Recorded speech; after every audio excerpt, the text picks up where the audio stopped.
This is a great standing pre-workout warm-up, or if you've been sitting on your desk all day and need a little bit of movement. Grab a wall or something sturdy to hold on to. We're going to start off with the leg closest to the wall, big swings, and go wild here.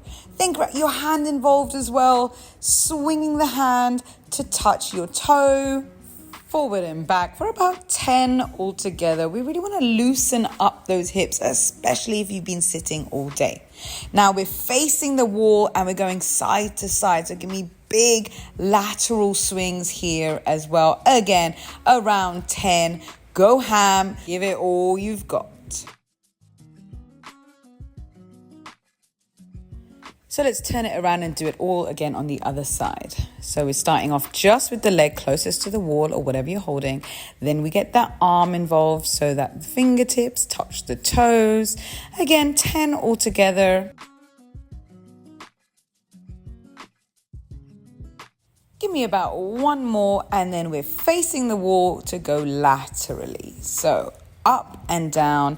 You might notice one leg goes a lot higher than the other. As you can see, this one goes so high that I end up kicking my plant. And that's totally normal. We tend to have one side a little stronger, a little looser than the other. Next up, let's work on the spine. So putting your hands behind your back. This is like a mini standing cat-cow for your spine. So we are going to reach your chest out and then under. Reach your chest out and flex down. With the reach out, think as if you're trying to bring your nipples up to the sky. And then with the flex down, you're bringing those nipples down towards your belly button. Now let's make them a little bigger by getting your hands involved. So up to the sky, down to your belly button. Up to the sky, down to your belly button. And we want to breathe as you do this as well. So when you're going down, you're inhaling. When you're coming up, it's an exhale. A couple more, just really let that movement come from your chest. Straight into the next one, we're going for the Jefferson Curls. So have a little look at this one first quickly and then rewind it back. So what we're doing is we are bringing your neck down towards your chin.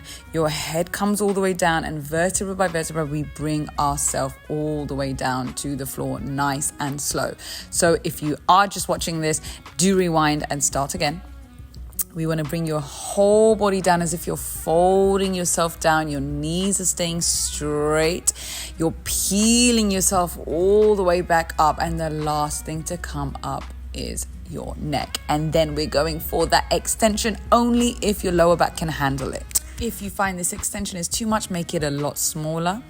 And now let's do this together. No need to watch the screen. I'm going to talk you through it. Tuck that chin down towards your chest, head comes down, then shoulders, then upper back, mid backs, roll that spine down, keep your knees nice and soft. We're not bending the knees until you try and hit the floor. Staying down there for a second and just as slowly bringing yourself up, vertebra by vertebra, trying not to stick the bum out. The last thing to come up is your head and then you bend backwards. If your lower back can handle it, you might not be able to go this far, and if you're hypermobile, try not to go too far. We're going to go for the final one here, nice and slow, bending yourself down, vertebra by vertebra, staying for a second down at the bottom, and then up we get, knees first, then bum, then lower back, then mid back, then upper back, shoulders, head, neck, and extend so you're feeling that lovely stretch in the front of your body. All right, let's go for a few starfish folds. So bring yourself into the shape of a star here, and we are just going to touch your opposite hand to the opposite leg. Now, what you don't want to do is bend and hunch back. You want to keep that back lovely and flat. We're going to go for 10 of these. What tends to happen is you start hunching your back. So do try very hard to keep that back beautiful and flat. Give me a couple more on each side, keeping those legs relatively straight. And let's swap over to the legs. So holding on to something sturdy, we're going to go for the quads. Tuck your pelvis under while holding onto your foot.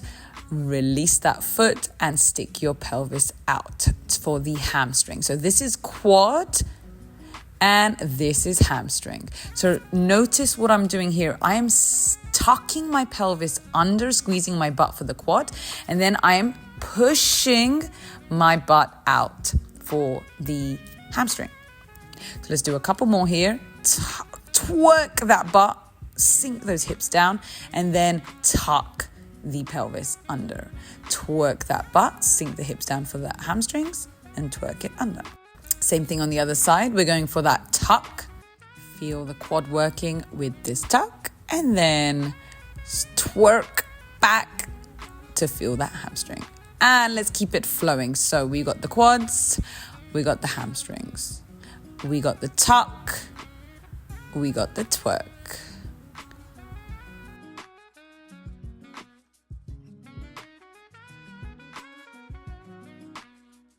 And again, last one, tuck so you're squeezing your bum, and then twerk as if you're pushing your bum out. Let's get a little lower and do the calves now. So get yourself into a lunge position like so. We're gonna bring that heel down slowly so you really feel that calf working, and then we're kicking that knee up and doing it all over again. So heel comes down slow, kick the knee up, heel comes down slow, kick that knee up. So a little bit of a double whammy here, getting the hip involved, getting a little explosive movement. And now this next one, we're going to use that circle, the hip circle. So heel comes down and then up into a hip circle.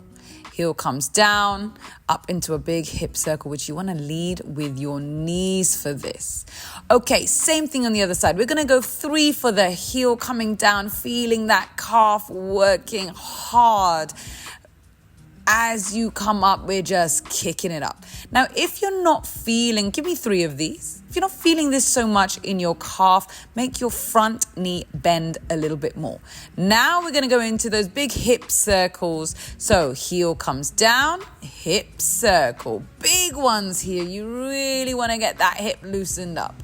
Not just a teeny little tiny one. We want to go for the knee, making a huge circle, and then straight onto the next flow. We're going fast today. So standing up straight, we're going to cross over that front leg. The back leg hip comes up and your opposite arm comes up as well.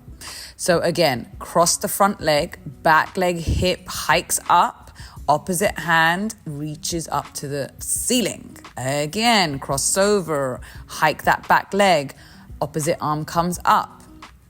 Cross over, hike that back leg hip, opposite arm comes up. Make sure to reach. Now we're going to do the opposite way around. So the back leg goes behind you. We reach up with that same back leg side. And again, back leg comes behind you. We reach up with the same side.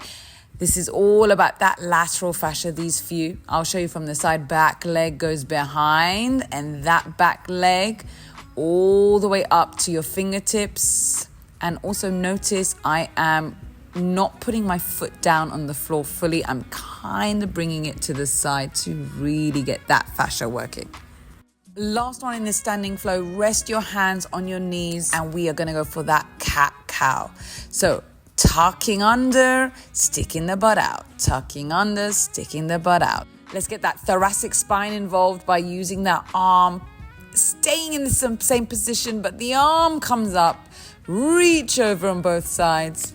If this feels good, do a few more, but we are done with that flow.